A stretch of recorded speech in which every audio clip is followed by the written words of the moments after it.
blonde hair player sa Ginebra. Napakaswerte naman ng Ginebra sa player na to. Laking tiwala binigay ni Coach Tim at asahang magiging rest back to sa PBA Governors Cup ng Ginebra.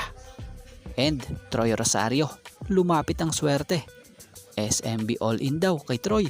So bago nga natin talakayin yan shoutout muna sa mga solid nating ka-teammate na sila Jose Marie Tolentino, Dobrali Juanico, Scout Ranger, Arnold Salazar, and User. So ngayong naramdaman na ng SMB ang bigo na makuha ang kampyonato sa kakatapos lang ng PBA Philippine Cup sa 48th season ng PBA, ay isa sa mukhang hakbang ngayon ng kampong ito ay magdagdag ng puwersa, kung saan batay sa report nating nabasa na all-in daw ang SMB kay Troy Rosario, kung saan ayon nga sa inside of the PBA, breaking, San Miguel Beermen, all-in na makuha si Troy Rosario, mapa trade man or free agent. So batay pa nga sa nakapalaob rito Ayon nga raw sa YT at FB Live ng sports analyst na si Sir Snow, ay si Troy Rosario daw talaga ang priority na target ng SMB this PBA off-season. Dahil unrestricted free agent na si Troy Rosario ngayong off-season, ay pwede na nga raw nila siyang opera ng PBA max contract. At kung mag-extend naman daw nga raw etong si Troy Rosario sa Blackwater, ay willing pa din silang kuhanin si Troy via trade.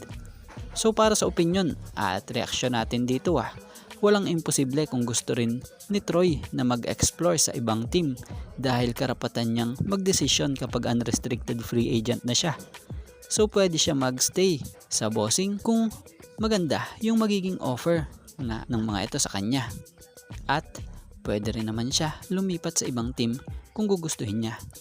At sa part naman ng SMB kung ganito kagusto ng SMB si Troy Rosario para sa kanilang team sa tingin natin kung makuha ng SMB si Troy, may malaking tungkulin na gagampanan to dito dahil di yan susubukan kunin ng SMB kung wala lang. So si Troy naman, stretch forward yan na po pwedeng maging malaking tulong dito kay Junmar, especially nga sa ilalim. So si Troy swerte SMB rito kung makuha na nila ito. Dahil bata pa ito, 32-year-old lamang to may taas na 6'7" tapos nag-average sa PBA ngayon ng 17.36 points per game, 7 rebounds per game, and 2.55 assists per game. Kaya naman, abang-abang na lamang kung ano pang mga susunod na mangyayari patungkol dito. Kaya naman, abangan.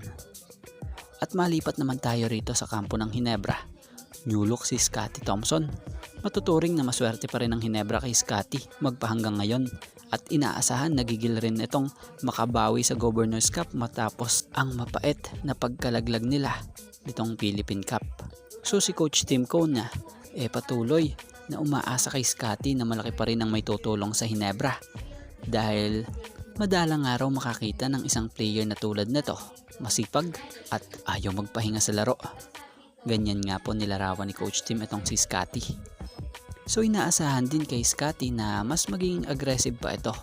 Kaya naman natawag pa nga itong Mr. Do It All At panigurado madami ang may pakikita muli nito sa muling pagbabalik ng Ginebra sa Governors Cup next conference.